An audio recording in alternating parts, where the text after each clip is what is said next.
kasih Anda masih bersama kami di Interupsi. Pemirsa, sebelum membahas soal yang tadi saya tanyakan sebelum jeda, saya mau kembali dulu biar nanti enak nariknya ke Mas Guntur sama Mas Iwan.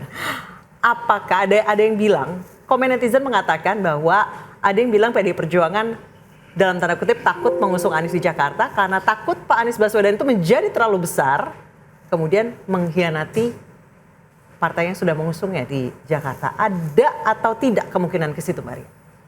Kalau ditanya ada atau tidak pasti ada ya. Kenapa? Karena Pak Anies ini kan bukan orang partai ya. Yes. Artinya dia sebagai apa sih kalau dalam sepak bola tuh pemain free transfer gitu ya. Tawaran freelance. Ya, tawaran kalau misalnya ada tawaran yang lebih baik dalam tanda kutip gitu ya, atau misalnya secara garis ideologi atau basis konstituen lebih dekat, kan bisa saja misalnya ya.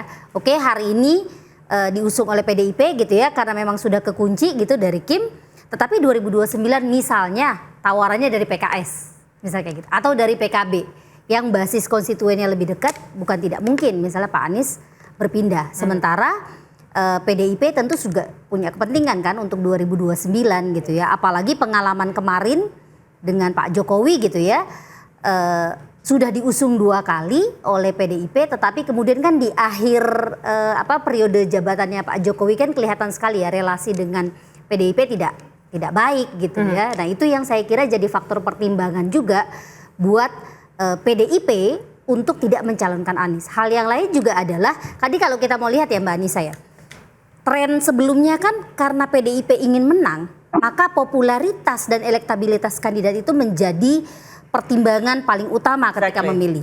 Pak Jokowi itu kan diusung di menit-menit terakhir kan, gitu ya, karena PDIP mau menang. Nah sekarang pilihannya adalah apakah PDIP cuma mau menang saja gitu ya, atau sebenarnya ada hal yang lain yang juga. Kita tanya ke Mas Guntur, ini bicara Jawa Barat ya, bukan Jakarta. Sebenarnya Jakarta kan ada kader Mas Guntur yang lain, ada kader PDIP yang lain yang elektabilitasnya cukup tinggi. Untuk Jawa Barat, apakah kalau bahasanya adalah mencari cara instan untuk menang setelah bersusah payah mungkin di Jakarta? Tentu saja tidak, Mbak. Bahwa PDI Perjuangan itu tidak mengutamakan kemenangan. Mencari kemenangan ya, tapi bukan tujuannya utama. Oleh itu kan kalau dalam dia mengapresiasi ada lagi, ada berikan. Kalau politiknya tidak memenang, bukan atau jumlah yang itu saya. Tapi intinya harus ada kader PDI Perjuangan yang dimajukan dalam pilkada. Kemudian juga faktor ideologi dari program-program partai yang menyebarkan ajaran Bung Karno itu juga menjadi tujuan utama kami ya. Karena kami adalah partai kader. Jadi buat apa capek-capek kaderisasi, kemudian juga membuat sekolah partai, pengkaderan partai, anggota, tapi tiba-tiba tidak diberikan kepada kader untuk maju dalam pilkada. Oke, baik. Nah, terkait tadi pertanyaan yang tadi itu, apakah PDI Perjuangan itu ketakutan? Misalnya kalau Anies maju di Jakarta, kemudian bisa dalam tanda kutip menggigit baik, kami tidak pernah punya ketakutan itu, ya. Meskipun ada trauma. Ada trauma? Trauma. Meskipun ada trauma. Traumanya apa, Mas Guntur? Boleh dijelasin nggak? Ya, traumanya kepada Pak Jokowi. Jokowi itu kan udah dikasih lipat kali itu, Mbak. 2 kali plus anak dan menantunya itu kan. Tapi ya seperti itu balasannya itu kan. Tapi ya tidak membuat kami hancur kan. Ternyata PDI Perjuangan tetap menjadi pemenang dalam Pileg 2024 dan juga kalau kita percaya apa yang disampaikan oleh Mas Andi Wijayanto, beliau waktu itu sebagai Gubernur Lemhanas ketika bertemu Pak Jokowi yang waktu itu ingin memenangkan Pak Prabowo.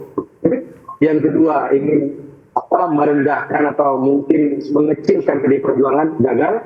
Kemudian yang ketiga ingin meloloskan PSI, itu gagal. Itu presiden 2 periode tidak mampu menghancurkan PDI Perjuangan. Apalagi ya kalau Mas Anies hanya gubernur, nggak perlu ada ketakutan seperti itu kami melihat. Bahkan kalau saya melihatnya, Mbak, masyarakat itu ada simpati ke Mas Anies sekarang juga. Ya. Oke, karena ditinggalin di Jakarta ya? ketinggalan KRL tapi masih bisa naik bus yang lebih mahal. Mas Guntur, kita akan perbaiki sambungan dengan Anda karena putus-putus. Saya ke Mas Dev terlebih dahulu. Kalau misalnya, ini saat ini sedang mendaftar nih. Kalau misalnya Pak Anies Baswedan jadi mendaftar, berarti Kang Deddy berat di Jawa Barat. Jawa Barat. Ya kalau Pak Anies jadi mendaftar ya alhamdulillah. Kenapa saya katakan alhamdulillah? Ya bagus dong. Karena emang salahnya apa? Namanya semua orang berhak kalau mau maju untuk pilkada. Saya pun juga berhak kalau maju, cuma saya nggak mau maju aja. Kenapa? Karena saya nggak punya tiket. Kalau Pak Anies punya tiket ya silahkan maju dong. Itu kesempatan yang bagus, harus dimanfaatkan. Apalagi keberhasilan dan kepiawaian beliau dalam selama ini ya itu sangat baik. Jadi harus kita dukung kalau beliau ingin maju. Nah, untuk Pak Mardhani sebenarnya di Jawa Barat cukup cair ya. Setelah di Jakarta koalisi besar, di Jawa Barat PKS mengusung bersama Nasdem Ahmad Saiku dengan Ilham Habibie. Seberapa cair sih sebenarnya di Jawa Barat? Kayaknya pertarungannya nggak sepahit Jakarta gitu. Ya, sebetulnya Anissa yang pertama ini harus disyukuri keputusan MK tadi ya. Ya. Dengan turun 6,5 sampai 10, kontestasi menjadi lebih menarik. Betul. Lebih banyak calon bisa diajukan. Dan tidak banyak kota kosong ya? Ya, tidak ada kota kosong, masyarakat lebih punya engagement. Ujung akhirnya demokrasi kita membaik. Betul. Dan money politik bisa turun. Karena kenapa money politik tinggi orang nggak kenal. Sekarang misal Mas Anies maju nih, kalau saya mendoakan Mas Anies maju gitu loh. Karena akan menjadi kontestasi yang sangat menarik Jawa Barat itu. Itu provinsi yang terbesar penduduknya, dapat calon yang bagus-bagus, beruntunglah warga Jawa Barat itu. Oke. Kalau dikenal tak ada money politik ya. Kalau dikenal tak ada money politik. Tidak ada. Gini, dengan ada engagement, orang milih itu bukan cuma karena ada reward, tapi emang dia punya visi bagus, dia punya track record bagus, dia punya program yang bagus, dia punya tawaran yang bagus, dan itu bukan sekedar reward dari partai. Bukan cuma reward. Mas Guntur lagi, Mas Guntur masih nyambung, masih sambung bersama kami. Boleh dijawab Mas Guntur, bukan hanya sekedar reward dari partai, tapi memang rekam jelasnya, rekam jejaknya jelas. Bukan hanya sekedar reward dari partai sebagai kader berprestasi. Boleh Mas Guntur? Bagi-bagi lagi. Boleh. Oh, tentu saja. Nah, ketika kami memilih kader yang untuk maju di pilkada, itu rekam jejak luar biasa, harus tercatat ya. Kader dia di backgroundnya dia di partai, kemudian kalau dia punya pengalaman tuh, seperti saya katakan tadi, seperti Mas Pram misalnya. Mas Pram itu adalah kader senior di partai, tapi juga punya pengalaman yang luar biasa di legislatif, kemudian di eksekutif. Jadi itu pilihan antara kader dan pengalaman itu adalah faktor utama ketika memilih seseorang untuk maju dalam pilkada di Mas Guntur, sebenarnya ada kader PDI Perjuangan yang namanya masuk radar survei. Basuki Cahayapurnama, Pak Ahok. Kenapa tidak memilih Pak Ahok sebagai calon gubernur PDI Perjuangan? Ya kita melihat beginilah Mbak. Kita kan masih ada suasana traumatis pilkada DKI 2016-2017. Ya kan? Ya. Kita kan nggak mau mengulang lah. Kita kan mau isunya Jakarta itu benar-benar fokus isu Jakarta. Tentang banjir, tentang macet, tentang kekumuhan, tentang pengangguran ya. Jangan lagi ada isu-isu soal politik identitas dan lain sebagainya.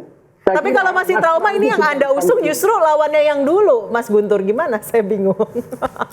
Gimana itu Mbak? Di Jakarta kan Mas Pram. Mas Pram itu kan jalan tengah antara rivalitas nama Anies, nama Ahok yang memang dibicarakan di internal di DPP PDI Perjuangan. Ya. Akhirnya Ibu Mega menyodorkan jalan tengah, tokoh senior partai, punya pengalaman yang luar biasa, komunikator, dia humble, bisa berkomunikasi dengan semua pihak, itu yang dipilih untuk menjembatani sebagai jalan tengah antara nama Anies dan nama Ahok. Dan faktor tentu saja bukan soal elektabilitas ya di situ di Jakarta. Baik, saya ke Mas Iwan. Mas Iwan, Pak Anies 2 kali ke DPP PDI Perjuangan, yang terakhir bahkan sudah pakai baju merah. Itu negonya sebenarnya buat Jakarta, Jawa Barat, Jawa Tengah, Jawa Timur, atau negonya untuk membangun bangsa. Oke. Atau IKN malah. Negonya, jadi begini Mbak Anissa, kita sebenarnya itu tidak ada lawan politik di sini. Oke. Kita itu berlomba-lomba untuk membangun bangsa. Itu utamanya. Jadi kita harus melihat Indonesia secara luas. Jadi Bang Mardhani diminta, dulu sempat membangun DKI tapi nggak jadi, belum saatnya. Tapi intinya itu kita sekarang ini berlomba-lomba, memang partai sarananya. Tapi kalau memang orang bagus itu memang harus diberikan tempat membangun bangsa ini. Kita butuh ya membangun rakyat, menaikkan derajat ya rakyat ini. Ini tugas kita bareng-bareng. Siapapun, Mbak Anissa nanti dilihat, kemudian Mas Dev, kemudian Abang Mardani. Ya kita melihat harus seperti itu. Jadi politik itu hanya sarana gitu, bukan untuk menjatuhkan dan membunuh orang, enggak. Tapi Walaupun tadi Mas Guntur masih trauma loh. Mas Iwan. Kalau Guntur masih trauma loh. Cak Guntur memang traumanya sedikit-sedikit aja begitu. Jadi begitulah ya, memang bisa trauma, tapi kita harus melupakan, kita harus melihat ke depan, ya kan? Nanti yang masalah belakang ya ada bagiannya ya, tapi kita harus melihat ke depan. Indonesia ini harus kita bangun.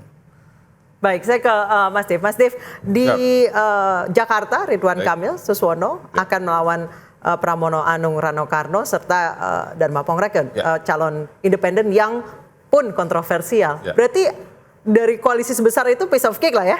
Nggak boleh kita mengatakan lawan kita itu piece of cake. Oke. Ya, di dalam kontestasi politik demokrasi terbuka di era reformasi Indonesia saat ini, kita tidak boleh menganggap enteng lawan, ya, dan kita nggak boleh overconfident, tapi juga nggak boleh underconfident. Namanya kita masuk di dalam pertempuran perhelatan politik, kita harus yakin kita bisa menang. Akan tapi kita tidak boleh menganggap lawan kita itu di bawah kita. Kita harus menganggap semuanya itu on par, sama.